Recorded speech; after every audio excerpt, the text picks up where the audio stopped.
Bonsoir Jordan Bardella. Bonsoir. Président du Rassemblement national. Merci d'avoir accepté notre invitation. Première question. Est-ce que vous êtes d'accord avec le diagnostic d'Olivier Véran sur le drame de Crépol lorsqu'il dit que ce n'est pas une simple rixe en marge d'un bal de village, mais un drame qui nous fait courir le risque d'un basculement de notre société? Vous faites le même constat? C'est bien, tous ces gens-là se réveillent. Après 30 ans, parce que je crois que M. Véran était au Parti Socialiste avant, de laxisme judiciaire, d'impunité pénale, de politique migratoire complètement dérégulée, de diabolisation de tous ceux qui, comme mon mouvement politique, ont alerté le pays et le peuple français, de cette perte d'autorité dans la société, de cette archipélisation du pays. C'est bien que tous ces gens se réveillent. Mais vous savez, MacArthur résumait les batailles perdues en 2 mots: trop tard. Et je crains que nous soyons aujourd'hui sur une ligne de crête, alors que la France vit un état d'urgence sécuritaire sans précédent, et qu'il faille aujourd'hui avoir à la fois un sursaut sécuritaire, pénal, et un tournant migratoire, sans quoi le pays court un risque de déstabilisation importante. On va reparler du laxisme, de l'impunité, de laxisme que vous pointez pour la justice, de l'impunité pénale, etc. Mais simplement, on a intitulé cette émission Crépol, une France qui bascule, avec un point d'interrogation. Pour vous, la bascule, elle a eu lieu? Vous dites, on est sur une ligne de crête. La bascule, elle n'a pas eu lieu encore. La bascule est à portée de main. Mais la bascule vers quoi? Ça fait maintenant plusieurs années dans notre société que certaines personnes alertent. Lorsque, en 2002, ce bouquin est sorti, Les territoires perdus de la République, il a été mis un petit peu sur le côté.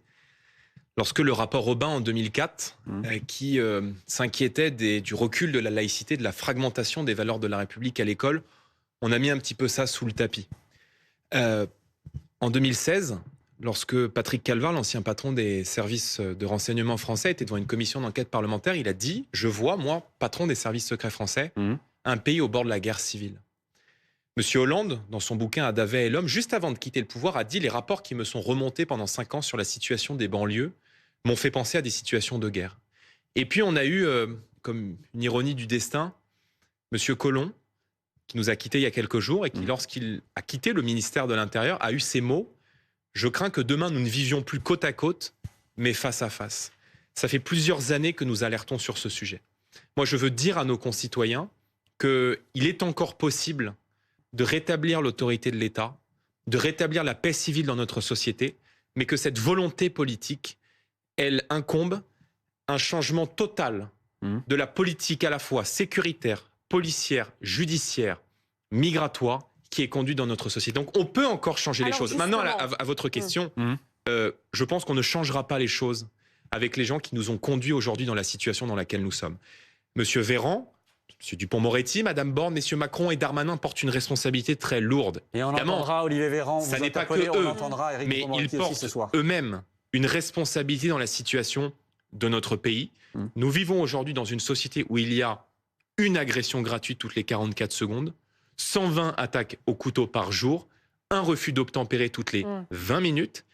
Et tant qu'on ne mettra pas en place ce sursaut sécuritaire, politique et migratoire, alors nous courrons le risque d'une bascule de notre pays. Évidemment, on a compris que pour vous, l'immigration, c'était un problème. Vous faites le lien direct entre immigration et délinquance. Voilà. Sur le sujet de Crépol, vous avez, j'imagine, vu que les 9 mis en examen sont français. Oui, c'est bien le problème, madame. Français issus de l'immigration. Voilà. Et alors, qu'est-ce qu'on fait? Ils sont français. Oui, alors s'ils sont français, ils se... vous me posez beaucoup de questions et je pense qu'on va avoir des débats intéressants ce soir. Vous savez, il y a beaucoup de gens issus de l'immigration, dont la génération à laquelle j'appartiens, qui, quand ils sont arrivés en France, ont fait un effort exigeant, qui était d'oublier une partie de leur culture d'origine pour se fondre dans la communauté nationale. Ça s'appelle l'assimilation républicaine. L'assimilation républicaine, c'est pas venez comme vous êtes, c'est devenez ce que nous sommes.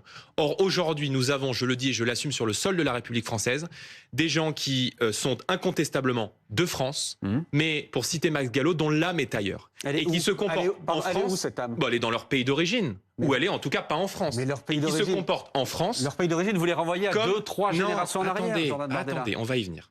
Qui se comportent en France comme les ressortissants d'un État étranger.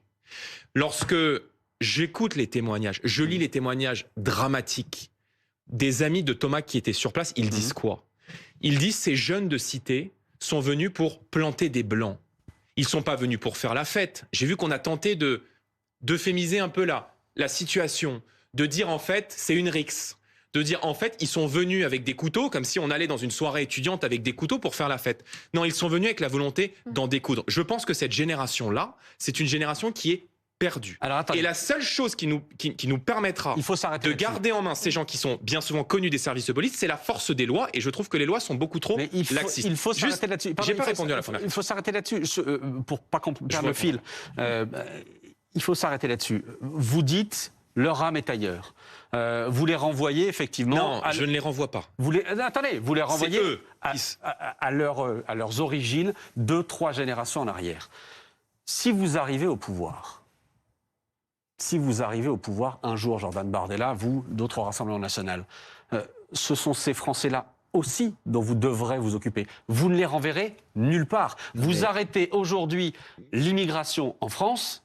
Oui, pour me concentrer sur les problèmes du pays. Il peut y avoir Crépol, ça ne change pas la donne. Mais je n'ai jamais dit, et je ne dirai jamais aux Français, parce que je ne mens pas aux gens, que le risque zéro n'existe pas. Et merci de me permettre de rappeler que nous voulons stopper l'immigration.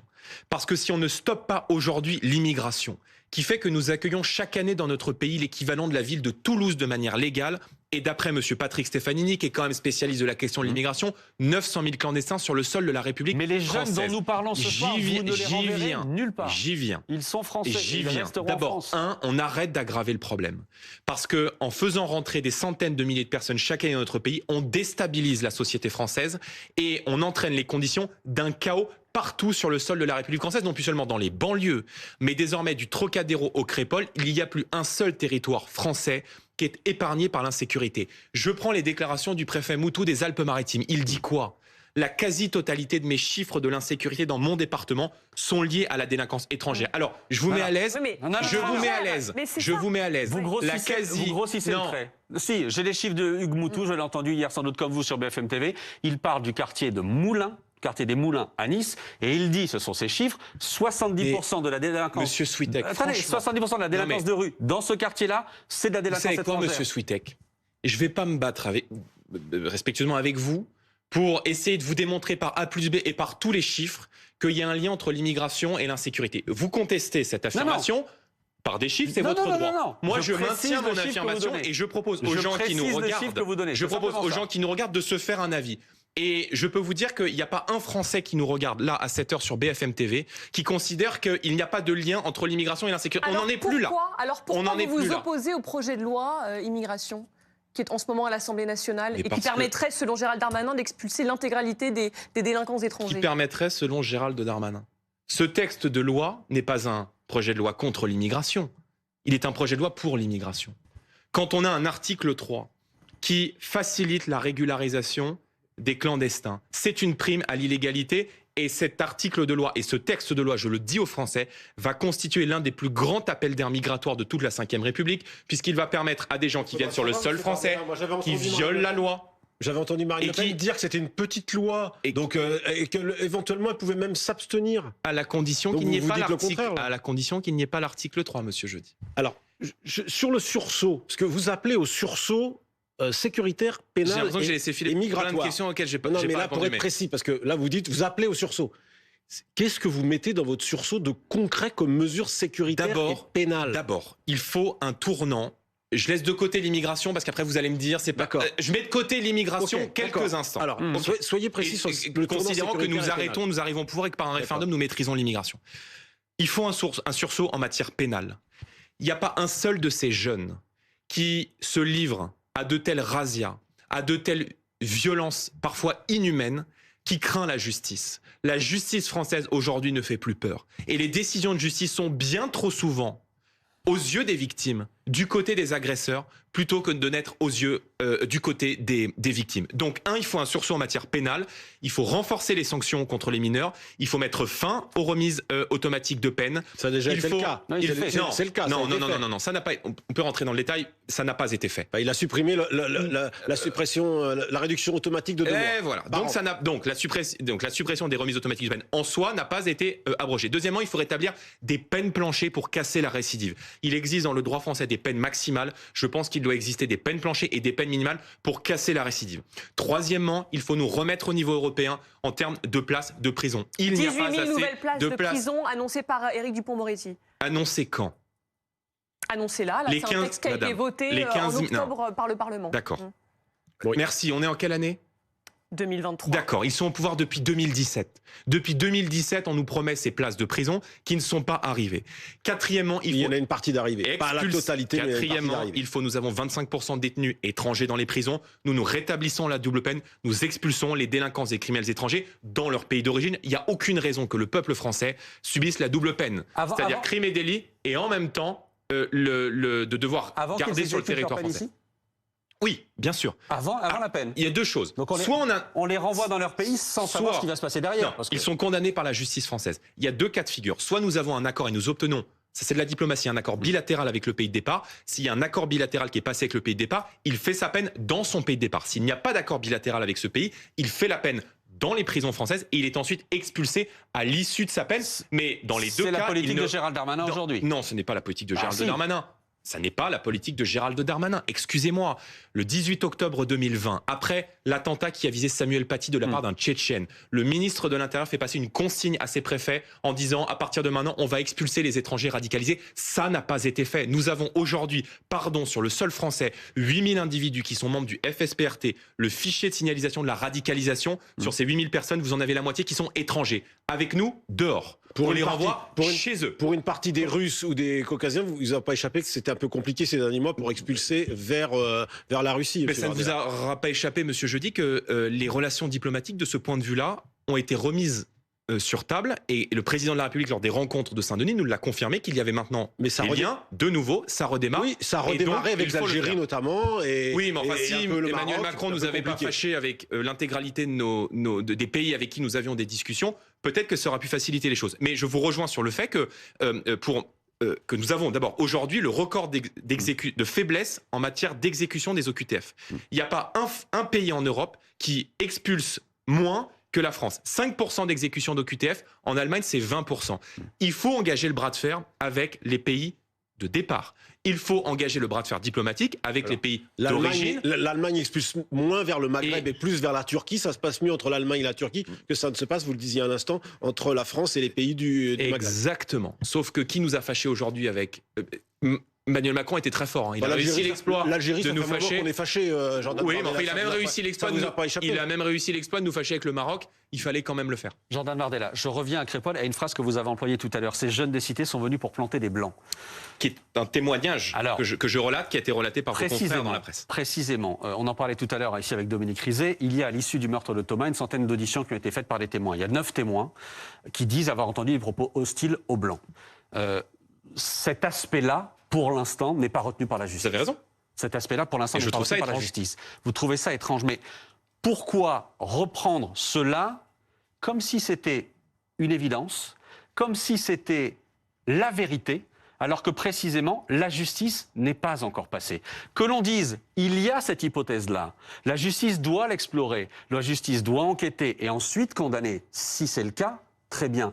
Mais de dire, c'est exactement ça qui s'est passé, 15 jours après le meurtre, sans attendre que la justice ne passe. Est-ce que ça, c'est le rôle du politique? Mais la justice, elle met combien de temps à passer? 3 ans? 4 ans? Il faut que j'attende 4 ans avant de m'exprimer sur le meurtre d'un gamin de 16 ans? Mais dans ce cas, tout le monde dit n'importe quoi. Alors, s'il y a une enquête qui est en cours, quand on n'a pas les motivations, en l'occurrence, des agresseurs présumés... Vous irez dire ça, madame, aux amis de Thomas, qui, eux, ont dit, lorsqu'ils sont venus pour planter des blancs. Je vous l'accorde, monsieur Switek, le caractère raciste, aujourd'hui, en l'état actuel des choses, n'a pas été reconnu. Je trouve ça étrange compte tenu des témoignages. Mais je ne me mets pas à la place de la justice et on verra ce que dira la justice. Mais je connais la réalité de mon pays. Parce que j'ai 28 ans et je sais ce que vivent les jeunes aujourd'hui en France. Et je sais qu'aujourd'hui, il y a beaucoup de gens qui nous regardent, beaucoup de jeunes, beaucoup de parents, beaucoup de familles qui nous regardent et qui sont très inquiètes de cette insécurité qui se multiplie partout sur notre sol et qui fait qu'aujourd'hui en France, parce que vous avez le malheur d'être là, au mauvais endroit, au mauvais moment. Parce que quand vous êtes une femme, vous avez le malheur aux yeux de certains d'avoir une mini-jupe ou une jupe à 23h sur le RER en Seine-Saint-Denis et que ça ne plaît pas à certaines personnes et que vous êtes contrainte de changer de trottoir, de modifier votre tenue ou de modifier vos déplacements. Ça, c'est la réalité. C'est l'angoisse quotidienne, la terreur quotidienne avec laquelle vivent des millions de Français, et non plus seulement dans les grandes villes, mais aussi dans les campagnes. Moi, je pense que le job premier d'un responsable politique français, c'est de protéger le peuple français. C'est de protéger les Français de cette insécurité qui trouve sa source, je l'ai dit, dans une politique d'immigratoire complètement folle et dans une politique pénale qui est beaucoup trop laxiste. Et on y revient, en l'occurrence, ils sont français. Donc Crépol, vous n'auriez pas pu, même vous, au pouvoir, vous n'auriez pas pu l'éviter. Mais excusez-moi, quel rapport? Eh bien, le rapport, il est simple. Ils sont français, donc la politique migratoire, si vous la changez, elle ne changera rien. Non mais, oui, enfin, on évite peut-être d'aggraver le problème. Je veux dire, on est en Île-de-France, dans les transports en commun d'Île-de-France. Le ministère de l'Intérieur nous dit quoi? 93%, c'est pas les chiffres du RN, hein, c'est les chiffres du ministère de l'Intérieur. 93% des vols qui sont commis dans les transports en commun d'Île-de-France, 63% des agressions sexuelles sont le fait d'étrangers. Donc, les étrangers qui viennent sur le sol français pour commettre des crimes et des délits, je les renvoie chez eux. Mais là, ce que l'on vous dit justement, aux ressortissants, quant aux citoyens français. Non, je ne mélange pas. Vous mélangez, Monsieur Bardella, vous mélangez effectivement ces chiffres qui ont été reconnus par le ministère de l'Intérieur. Donc il y a un lien alors entre l'immigration et l'insécurité. 93% des vols en Île-de-France. Emmanuel Macron, etc. Il y a un lien ou pas? Il y a un lien ou pas? Ce que je vous dis, c'est que Macron l'a fait. Non mais il y a un lien ou pas? Vous voyez bien, Monsieur Soulet, qu'on progresse dans le débat. Ce que je vous dis, c'est que de plaquer ce discours-là, sur ce qui s'est passé à Crépol, avec des jeunes qui sont aujourd'hui en détention provisoire, qui sont nés en France, dont les parents sont nés en France, etc., c'est un raccourci. C'est une facilité. Et donc vous le reconnaissez? Mais je ne vois pas où vous voulez en venir. J'ai l'impression qu'il y a un éléphant dans le salon et que vous ne voulez pas le voir. C'est-à-dire que là, j'ai l'impression qu'il y a un éléphant dans le salon, en tout cas sur le plateau, et que je suis le seul à le voir, en fait. C'est-à-dire que je dis une chose très simple. C'est très, très simple. Je dis, l'immigration provoque de l'insécurité en France. Vous venez de me dire que c'était les chiffres du ministère de l'Intérieur, qu'ils n'étaient pas contestés, donc d'accord, on avance. Et deuxièmement, je vous dis une autre chose, c'est que la justice est trop laxiste. Et que la justice donne le sentiment à certains, qui sont ces certains-là, en très grande partie issus de l'immigration, qu'on peut tout faire en France, qu'on peut agresser, qu'on peut voler, qu'on peut toucher à l'intégrité physique des gens, et que tout ça se fait dans l'impunité la plus totale. Et moi, je pense d'ailleurs en matière pénale, pour vous répondre sur les mesures, Monsieur Jeudi, que l'atteinte à l'intégrité physique doit dans l'échelle des peines, retrouver un caractère sacré. Je pense que lorsque des peines de prison supérieures à 6 mois ferme sont prononcées, pour des cas d'atteinte, à l'intégrité physique, il ne peut et il ne doit pas y avoir d'aménagement de peine. Parce qu'aujourd'hui, en matière pénale, les spécialistes le disent, à commencer par le professeur Bauer, la multiplication des alternatives à la prison, des alternatives aux mesures privatives de liberté. Bracelet, TIG, tout ça. Mais, voilà, bien sûr. Non, mais c'est ça. Ou amende. Et vous avez raison, ou amende. Et le type en question, qui est présumé coupable de l'assassinat de Thomas... Non, il est présumé innocent, pour l'instant. Présumé innocent, pardonnez-moi, vous faites bien de me reprendre. Présumé innocent, merci de me reprendre. Avait été condamné, il y a quelques mois, d'une amende dérisoire pour port d'un couteau. 200 €. L'effet dissuasif, c'est 0. Et je pense qu'il faut on aura peut-être ce débat dans quelques instants, je pense qu'il faut être beaucoup plus dur avec la délinquance des mineurs, parce que les actes sont vous baissez la jauge de 1 an à 6 mois. Exactement, premièrement. Et deuxièmement, sur les mineurs, on regarde dans les pays... Moi, je regarde ce qui marche ailleurs. Dans les pays d'Europe du Nord, par exemple aux Pays-Bas, ils ont mis en place un système où les mineurs, dès les premiers actes délictuels, reçoivent une mesure privative de liberté. C'est-à-dire, en gros, vous êtes un mineur, vous baladez avec un couteau, avec quand même dans l'état d'esprit de commettre un crime ou un délit, c'est 15 jours de centre fait pour mineurs, de mesures de privation de liberté. Fermés. Ça existe en France, mais il y en a très peu. Et très peu. Et je pense qu'il faut développer cette logique. Et moi, je suis même favorable. C'était une idée qui avait été portée à la fois par Ségolène Royal en 2007 et par le président Sarkozy, de centres pour mineurs qui soient encadrés par des militaires, des profils militaires ou des gens qui ont une carrière dans l'armée, peut-être des militaires en réserve, et qui ont une approche de l'autorité qui est beaucoup plus dure et qui pourrait permettre de répondre à l'ère du néant qui traverse en fait. Tout à l'heure, Olivier Véran nous disait que c'était un des projets du gouvernement et qu'il avait en tête. Très bien, on avance. Pour revenir sur ce que vous dites, la RNisation des esprits touche même le gouvernement. En matière de laxisme, on a l'impression, à vous entendre, qu'on viderait les prisons et qu'on ne les remplirait pas. Vous savez très bien que c'est tout le contraire qui se passe.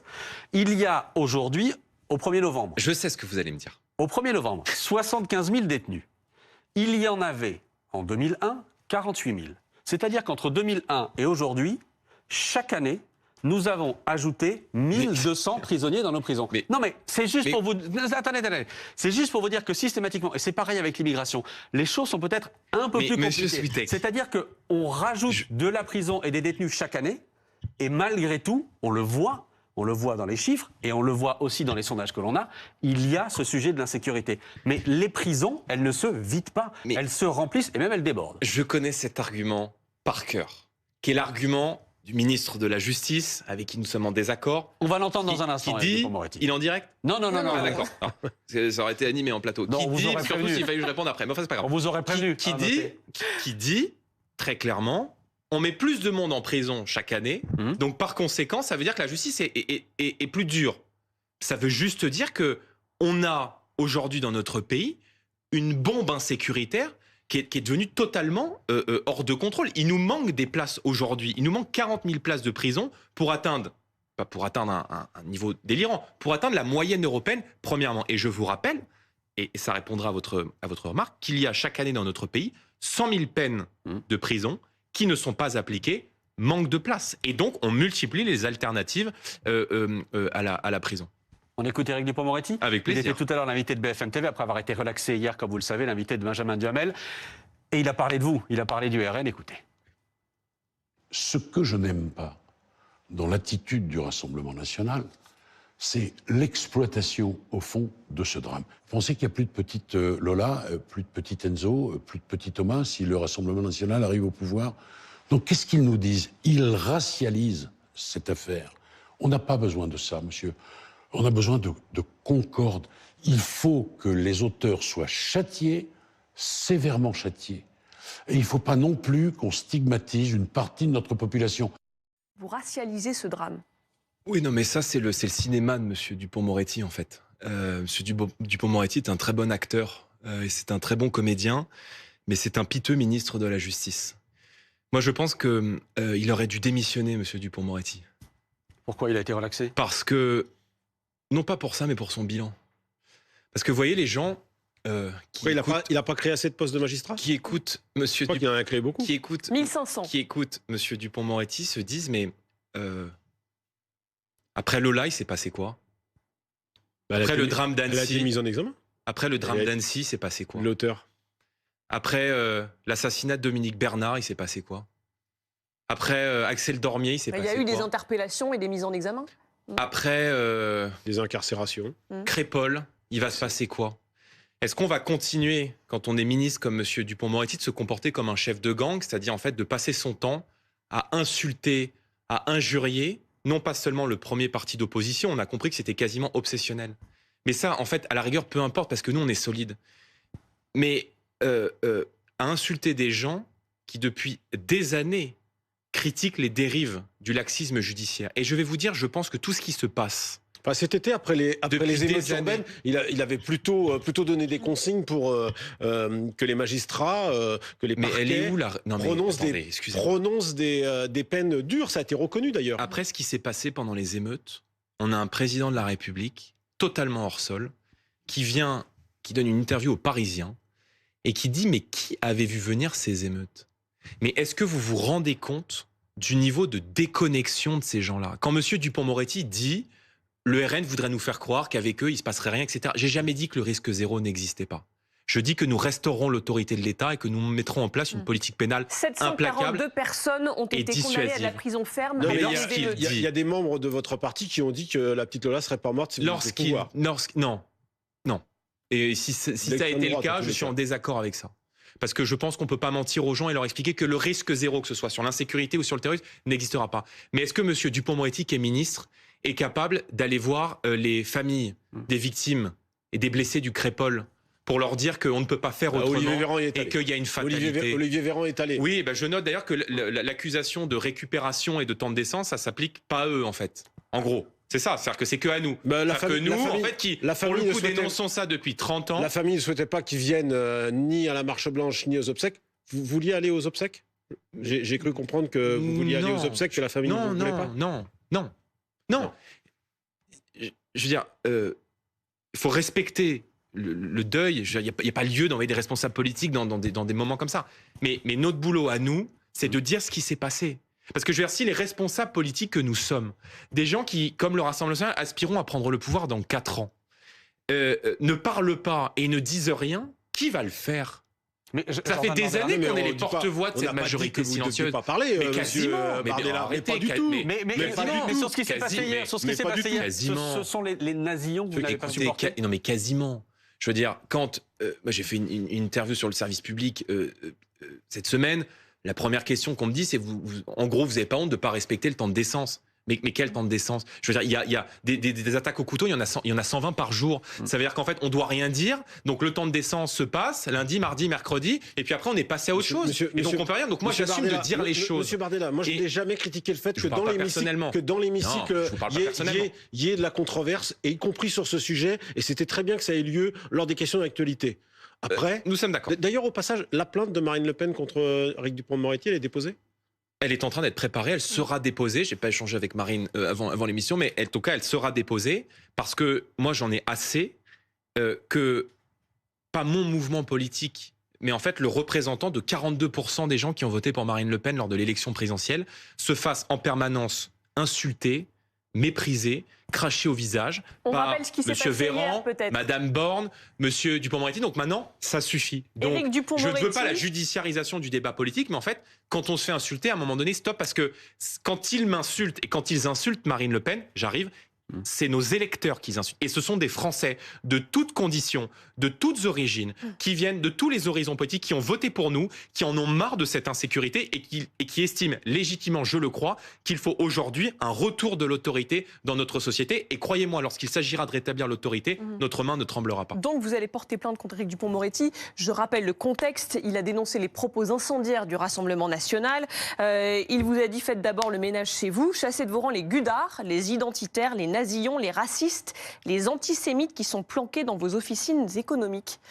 Qu'est-ce que le GUD incarne pour le Rassemblement national à l'heure actuelle ? Mais pourquoi vous ne demandez pas, monsieur... Ancien syndicat violent d'extrême droite. Dupond-Moretti. Vous savez, moi je suis candidat... Non, je vous demande à vous. Non, mais je ne connais pas le GUD. J'étais pas né pendant le GUD. Donc mais il faut demander à monsieur Dupond-Moretti, qui a l'air de s'y connaître, puisque vous savez que... J'étais candidat aux élections européennes il y a 5 ans et que j'avais en face de moi la candidate de Madame Macron, de Monsieur Macron, pardon, Madame Loiseau, qui avait été elle membre du GUD lorsqu'elle était étudiante. Donc peut-être faut-il demander à Monsieur Dupond-Moretti. Il n'y a pas de membres du GUD qui sont aujourd'hui adhérents du Rassemblement national. Il y en a eu il y en a eu et il y en a peut-être encore aujourd'hui dans l'atmosphère du Rassemblement national. Mais attendez, le GUD. Donc les gens, parce que quand on dit les GUDards, les gens se disent mais qu'est-ce que c'est que le GUD ? Le GUD, en gros, on parle d'un groupuscule d'extrême droite. Absolument. Il y a 30 ans. Oui, alors voilà, bon, je n'étais pas né en gros, donc il y a 30 ans. Et en fait, ces gens qui ont dont les membres ont porté Marine Le Pen lors de la campagne en 2017 jusqu'à la présidence du Front National. D'une personne en l'occurrence, il y avait beaucoup de gens qui ont eu des engagements radicaux quand ils étaient jeunes et qui sont dans tous les partis politiques, madame. Il y a des gens qui ont eu des engagements d'activistes aux extrêmes quand ils étaient plus jeunes. Madame Loiseau, qui était la ministre de Monsieur Macron, qui était candidate aux européennes, Monsieur Longuet, me semble-t-il, Monsieur Longuet, qui était ministre de Nicolas Sarkozy, me semble-t-il. Bon, donc je ne crois pas que ce soit les reliques du GUD qui aujourd'hui agressent les gens dans l'espace public et qui sont responsables d'une agression gratuite toutes les 44 secondes. Moi, je vais vous dire, je vous mets à l'aise, ultra-droite, ultra-gauche, je condamne. Et je pense qu'il faut dissoudre ces groupuscules, qu'ils soient d'ultra-droite ou d'ultra-gauche. Justement, mais je ne me sens pas concerné. Qu'on précise les choses. Il y a 2 noms qui reviennent systématiquement. Axel Lousteau, Frédéric Chatillon, 2 personnes qui...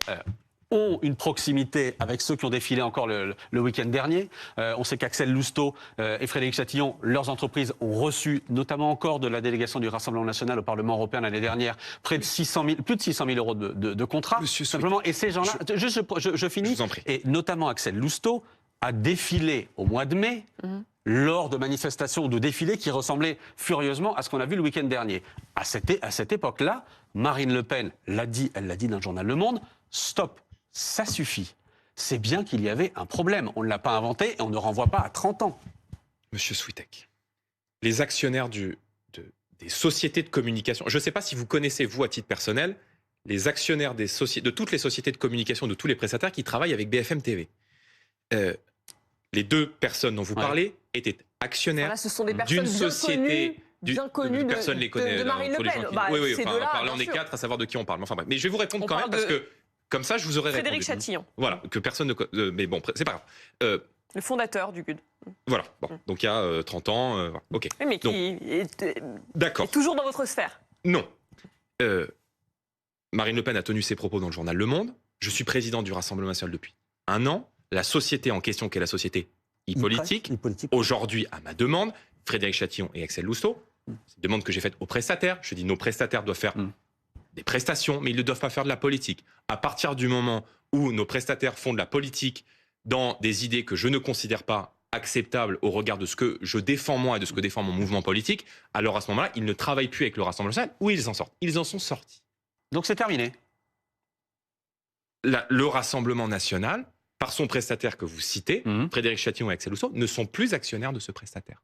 Mais après, moi, j'accepte. Je sais que nous, on est lasérisés matin, midi et soir. J'espère que vous lasérisez aussi les prestataires, les actionnaires des prestataires, la boulangère, du plombier, des actionnaires des prestataires pour les autres mouvements politiques. C'est pas la boulangère du plombier. Là, c'est l'éléphant dans la pièce. Et vous vous souvenez de l'expression. Oui, mais en fait, en l'occurrence, là, on parle d'un sujet majeur pour les gens qui est l'insécurité et la violence. Et en fait, on passe 5 minutes à parler des actionnaires de mon parti. On en a parlé pendant une demi-heure. A été la source de violence le week-end dernier. Madame, mais l'ultra-droite, à Romans-sur-Isère, on parle notamment de 50 types d'ultra-droite, généralement surveillés pour la plupart par les services de renseignement français, qui ne représentent personne et qui sont au nombre, d'après monsieur Camus, 3000 personnes. Alors, vous dites vous dites pas comme Éric Zemmour que c'est une invention des médias, l'ultra-droite?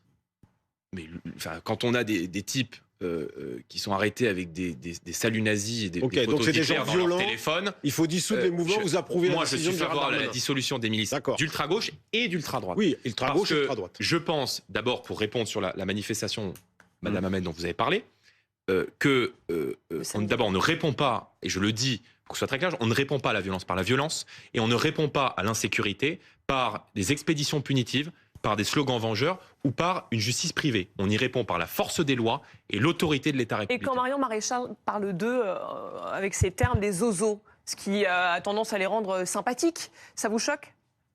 Je ne suis pas à l'Académie française, enfin, excusez-moi, Marion utilise les mots qu'elle veut. Moi, je n'ai pas utilisé ces mots-là. On parle de membres très violents. Vous l'aurez noté. Qui sont dans la rue avec des barres de fer, qui ont des propos racistes, des zozos, ça vous choque pas ? Je ne les appelle pas des zozos, je pense que ce sont des gens qui prônent la violence. Voilà. Et je suis favorable à la dissolution des milices d'ultra-gauche et d'ultra-droite, je vous ai répondu. Et c'est dit ce soir. Merci beaucoup, Jordan Bardella, d'avoir été notre invité ce soir dans cette soirée spéciale. Merci à vous, Jordan Bardella.